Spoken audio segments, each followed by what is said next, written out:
pelajaran, ketua kelasnya silakan dipimpin terlebih dahulu ya.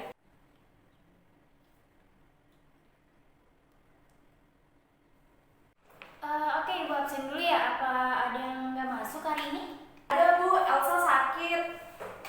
Elsa, oke. Oke, baik, terima kasih. Langsung aja masuk ke materi yang akan Ibu bahas ya. Di pertemuan kali ini, Ibu akan membahas materi tentang minat dan bakat. Ngomong-ngomong, ada yang tahu nggak sih minat dan bakat itu apa? Belum tahu Bu.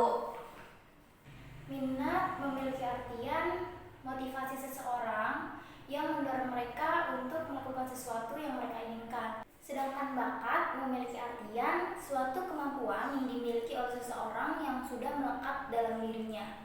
Sampai sini sudah paham belum mengenai pengertian minat dan bakat? Kalau ada yang mau ditanyakan boleh ya. Saya mau tanya Bu, terkait minat dan bakat, apakah itu sesuatu yang dapat diubah-ubah?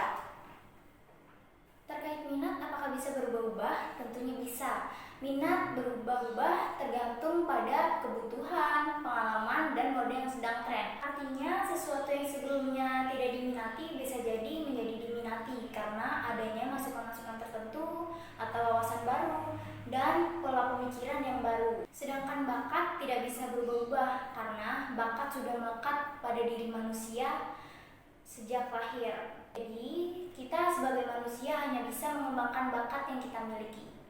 Baik Bu, terima kasih atas penjelasannya. Kalau ada pertanyaan lain, boleh ya, silakan. Ibu, saya mau bertanya, bagaimana caranya kita bisa mengetahui bakat apa yang kita miliki? Ibu menerangkannya sambil duduk gak apa-apa ya. Dengan cara mencari tahu hal yang kita suka, mengamati hobi, mencari pengalaman baru sebanyak-banyaknya. Tujuannya apa sih?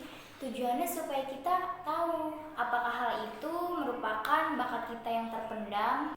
Kalian bisa juga mengikuti tes bakat, melatih hal yang kita sukai. Kita juga harus mengetahui hal yang kita benci. Jika kita tidak suka melakukan suatu hal itu, maka hal tersebut bukanlah bakat yang kita miliki.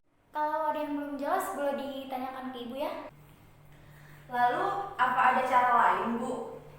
Tentunya ada, dengan cara mendengarkan kritikan orang lain, karena dengan cara ini bisa membantu menemukan bakat yang kita miliki. Kita juga perlu anak-anak membandingkan diri kita dengan orang lain. Gunanya apa? Gunanya agar memotivasi diri kita. Kita juga harus melakukan hal baru. Karena dengan melakukan hal baru dapat membantu kita mengenal kegiatan dan hal yang sebelumnya belum pernah kita alami. Kalau ada yang belum jelas, boleh ditanyakan ke Ibu ya. Lalu bagaimana Bu jika kita memiliki bakat tetapi tidak sesuai dengan minat? Setiap orang berhak memilih setiap jalan hidup masing-masing. Tidak melulu bergantung pada bakat yang kita miliki, asalkan memiliki kemauan dan usaha yang lebih dari yang lain. Bagaimana hal terbaik yang harus dipilih antara minat dan bakat Bu? Kembali lagi tergantung kita memilih di antara keduanya ya. Jika kita lebih memilih minat, maka hal itu harus didasari oleh kemauan dan usaha yang ekstra. Karena jika tidak seperti itu, kita sama saja melakukan hal yang sia-sia.